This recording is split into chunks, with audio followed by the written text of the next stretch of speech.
Hello everyone, welcome back to the channel. In today's video, I'm going to show you how you can easily pin a comment on your Instagram post. It's very easy and can be done just in few steps, and I'm going to show you how you can do it. But before that, if you haven't created an account yet, make sure to do it first because Instagram is a fun social media application where you can easily create and share your photos, videos, and even create and share your reels and also consume the contents created by other users from all around the world. And one of those features is being able to pin a comment on your Instagram post, and I'm going to show you how you can do it. So let's get started. First of all, open Instagram on your phone and then log into your account.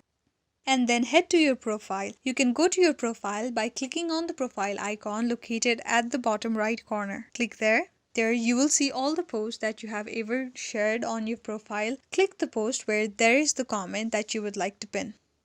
After that, go to the comment section and then choose the comment that you would like to pin. Then after, press and hold that comment.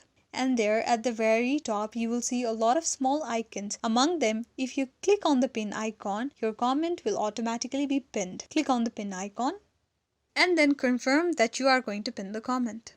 And that's it. The comment has successfully been. Thank you for watching till the end. If you like this video, don't forget to give it a big thumbs up and also subscribe the channel for more updates.